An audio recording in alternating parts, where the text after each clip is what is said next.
অন্তৰ আনন্দ সুদীৰ্ঘ ৪২ বছৰ পিছত মহামিলন ঘটিল গুৰু শিষ্যৰ ১৯৮৩ চনৰ প্ৰাক্তন ছাত্ৰই পহিলা বহাগত ল'লে প্ৰশংসনীয় পদক্ষেপ সকলোখান নিবাসী কৃতি শিক্ষক অনন্ত কুমাৰ হালৈক জনালে বিহুৰ শুভেচ্ছা জাগৰা হাইস্কুলৰ ১৯৮৩ চনৰ প্ৰাক্তন ছাত্ৰই আজি পহিলা বহাগত কৃতি শিক্ষকগৰাকীক নিজ গৃহলৈ গৈ চৰণ চুই আশীৰ্বাদ লোৱাৰ লগতে সম্বৰ্ধনা পত্ৰ শৰাই ছাতি ধুতি পাঞ্জাবী আদিৰে বিহুৰ শুভেচ্ছা জনায় জাগৰা হাইস্কুলত ১৯৮৩ বৰ্ষত অধ্যয়ন কৰা প্ৰায় ১৩-১৪ জনীয়া একাংশ প্ৰাক্তন ছাত্ৰই এগৰাকী কৃতি শিক্ষকক পহিলা বহাগত বিহুৰ শুভেচ্ছা জনোৱাৰ বিৰল মুহূৰ্তত আৱেগিক হৈ পৰে শিক্ষকগৰাকী বিভিন্ন প্ৰান্তৰ বিভিন্ন ক্ষেত্ৰত কৰ্মৰত প্ৰাক্তন ছাত্ৰসকল হ'ল প্ৰদীপ কুমাৰ ডেকা কিশোৰ কুমাৰ ভৰালী নাৰায়ণ বৰ্মন জীৱন চন্দ্ৰ বৈশ্য অজিত কুমাৰ বৈশ্য দীনেশ চন্দ্ৰ বৈশ্য ভৱেন হালৈ ডিজেল হাজৰিকা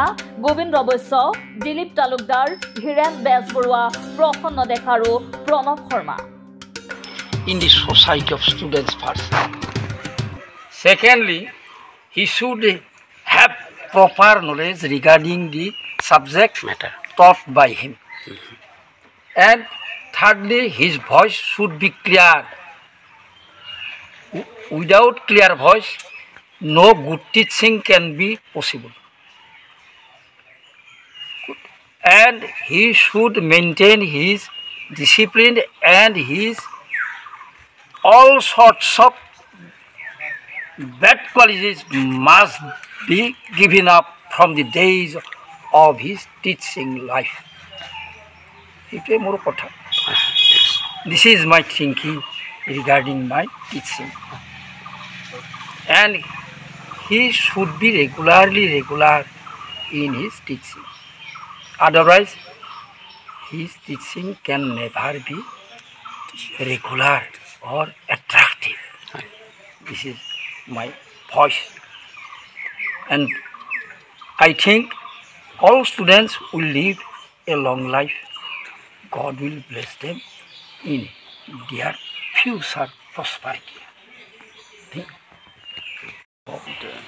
তেওঁলোকে বা কি শিকায় কেনেকৈ শিকায় সেইটো ক'লে ভুল হ'ব কিন্তু ষ্টেণ্ডাৰ্ড অফ টিচিং সঁচা অৰ্থত ক'বলৈ গ'লে অলপ টেটৰিয়েট হৈ আছে মই কাৰো নাম কোৱা নাই এজ এ হোল কৈছোঁ বিশেষকৈ ইংলিছ টিচিংটোত আমাৰ যিটো নলেজ থাকিব লাগে থাকিলেও তাক প্ৰয়োগ কৰা মই কম দেখিছোঁ শিক্ষকৰ ওপৰত আৰু আমি মহান শিক্ষক বুলিয়ে গুৰু বুলিয়ে ধৰিছোঁ বা আমি ভাবোঁ আমি ছাৰৰ পৰা যিখিনি শিকিছিলোঁ ভাল বেয়া সেইখিনি আমি নতশিৰে স্বীকাৰ কৰিছিলোঁ আৰু সেইখিনি আজিও আমি স্বীকাৰ কৰোঁ ময়ো এজন